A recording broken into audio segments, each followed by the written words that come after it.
BookTube, welcome back to my channel. Today we're back to continue with our read aloud, read along of Maya Angelou's second memoir, Gathered Together in My Name. I've been reading aloud chapters of her memoirs. We started with the first book and we're now up to chapter 26 in the second book. So if you'd like to visit the videos for one of the earlier chapters or the earlier book, look in the description box down below. There is a playlist.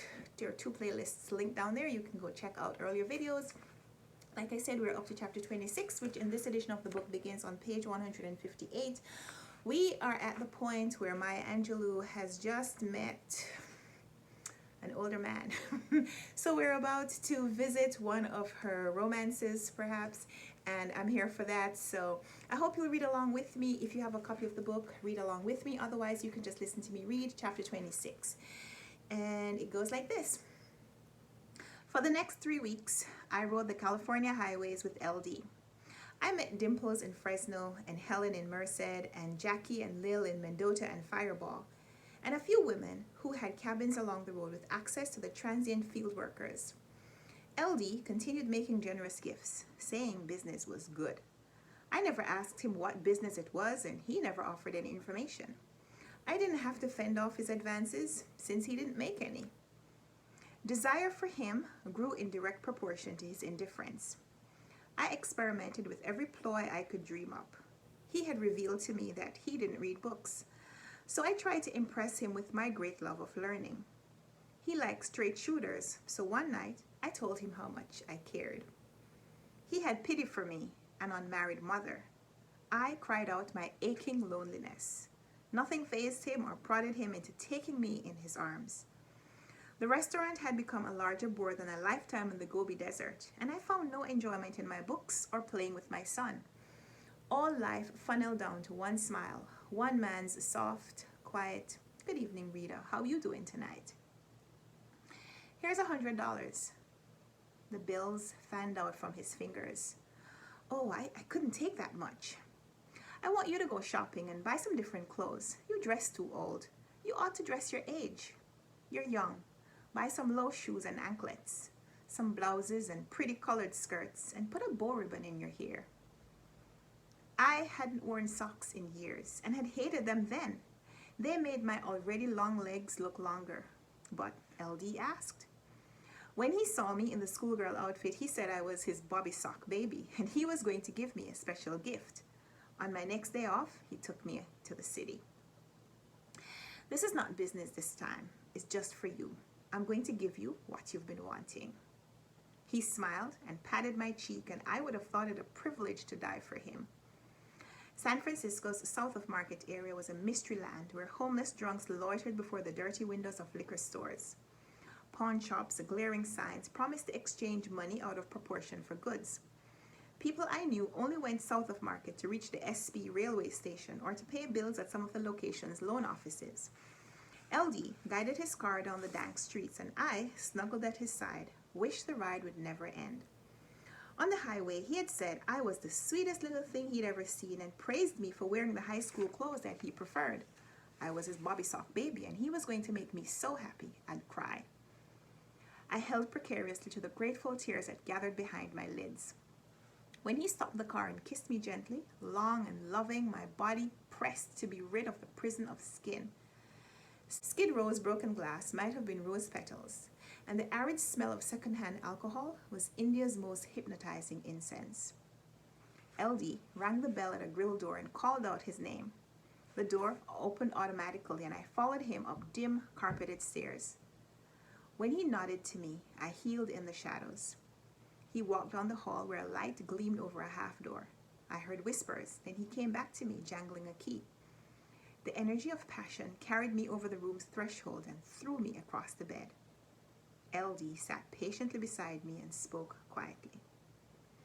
"You know, I'm much older than you. I'm an old man, so don't expect the same things from me that you get from your young beaux." Beaux? RL? I couldn't mat my allure by telling him there were no beaux, or scream at him to undress, or I'd tear his clothes in shreds.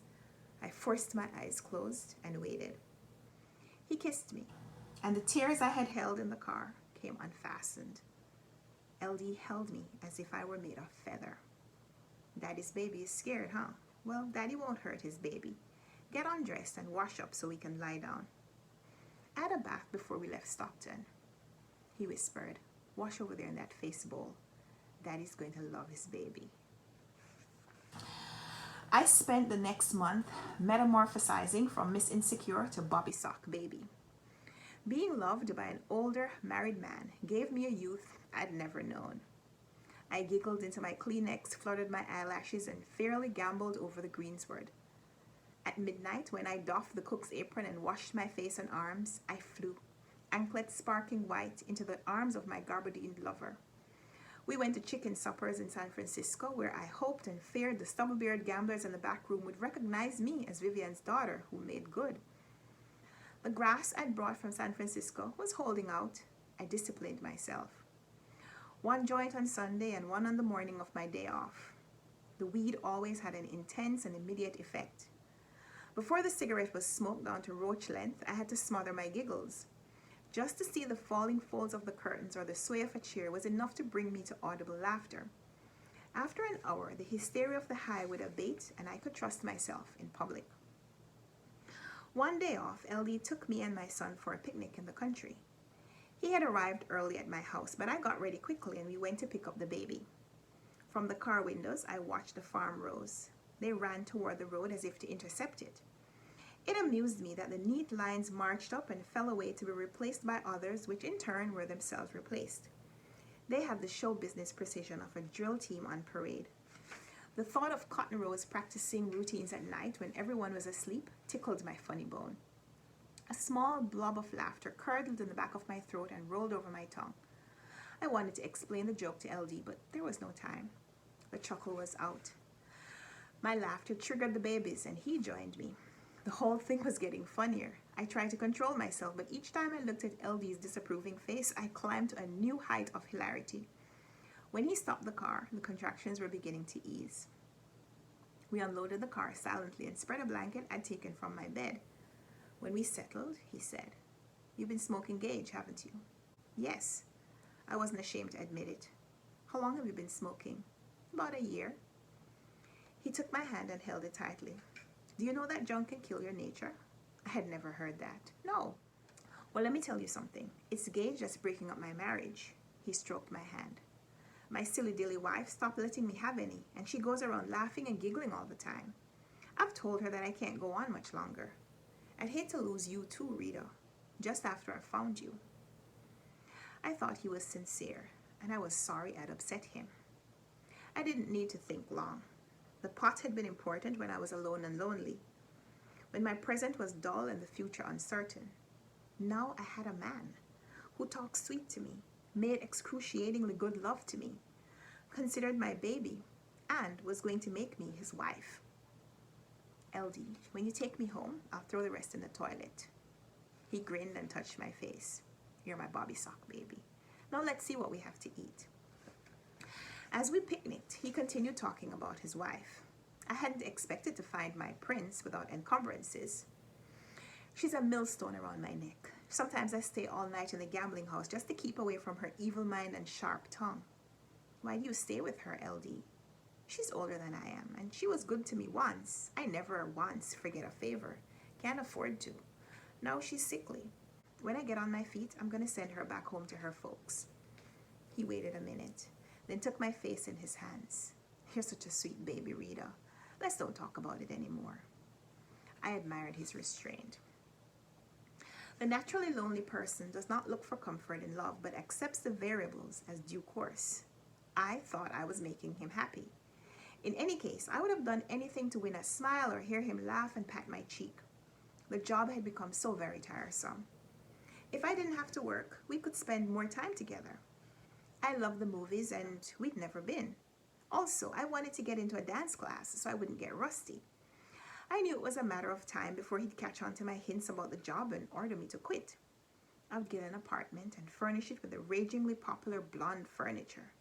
My bedroom was to tremble with pink frills and lacy ruffles.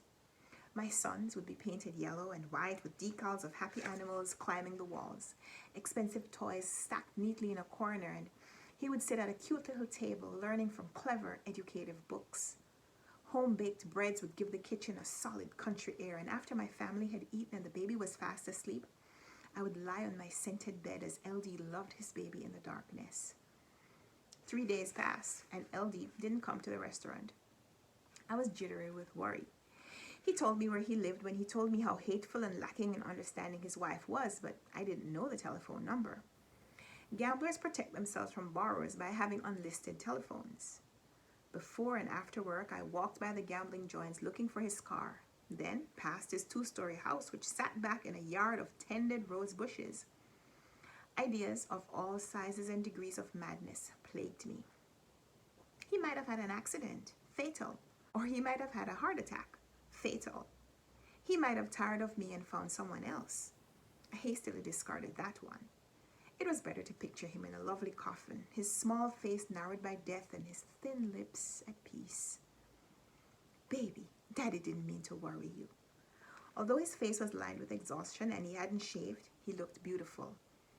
He had driven up just as I walked out of the cafe and told me to get in the car. Things have been going badly for me, very badly. I had no idea how a juvenile bride was to console her man. Should I pinch him and giggle or stroke him like a sister?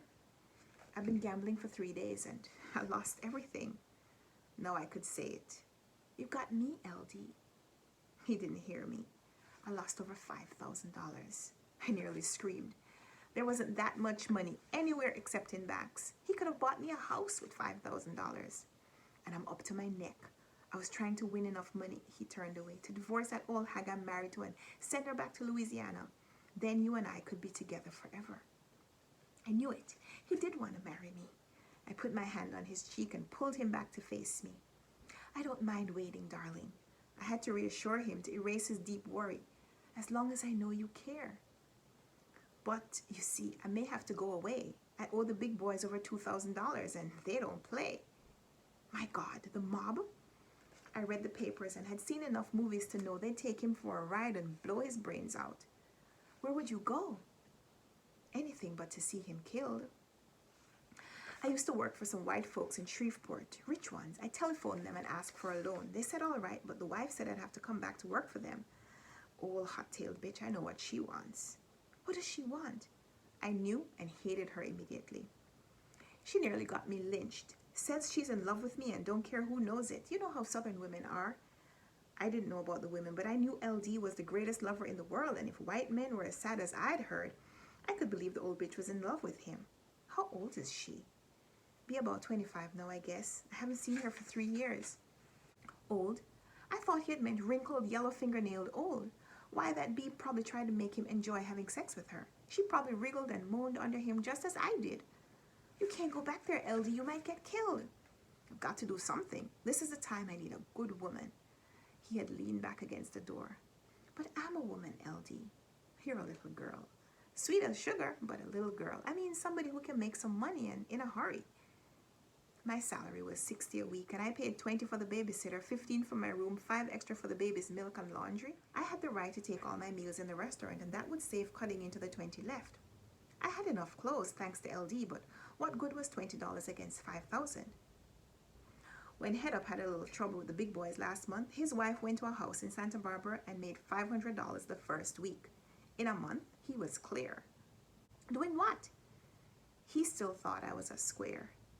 But I don't know if I could let anybody I love do that kind of business. I don't think my life is worth a nice woman, my woman, giving up that much of herself. LD. If a woman loves a man, there's nothing too precious for her to sacrifice and nothing too much for him to ask. I had to make him know that I was as capable of doing him a favor as his aging wife. He said nothing. Love is blind and hides a multitude of faults. I know what you're talking about, and prostitution is like beauty. It is in the eye of the beholder. There are married women who are more whorish than a street prostitute because they have sold their bodies for marriage licenses. And there are some women who sleep with men for money who have great integrity because they are doing it for a purpose. Do you really think that, baby? His face was beginning to look better. Yes, and I'd do it to help you. He leaned forward and folded me in his arms. You sweet child. No, that's wrong. Sweet woman. He pulled away and saw the tears sliding down my face. What's that for? I didn't ask you to do anything. No, I'm just crying out of joy that you let me help you. I heard of women like you, but I never thought I'd have one to call my own. My own. He patted me and kissed away my tears. Clara. You remember Clara? I think she took to you. I would trust her with you. Clara runs a straight house. No three-way girls and no freak parties. His voice ordered angrily. I don't want you to get in no freak parties, you understand? Yes, Lou, I understand. When this is all over, I want us to be able to get married, and I don't want you remembering nothing that I don't do to you. I always want to be able to make you happy. I want you to keep on being my little Bobby sock baby. That's the end of chapter 26. I hope you join me next time for chapter 27. Thank you so much for reading along with me. Check out the playlist down below if you missed an earlier chapter or want to start there. And leave me a thumbs up and leave me a comment down below. Let me know how you're enjoying this read. And thank you so much for joining me. Until next time, happy reading. Bye.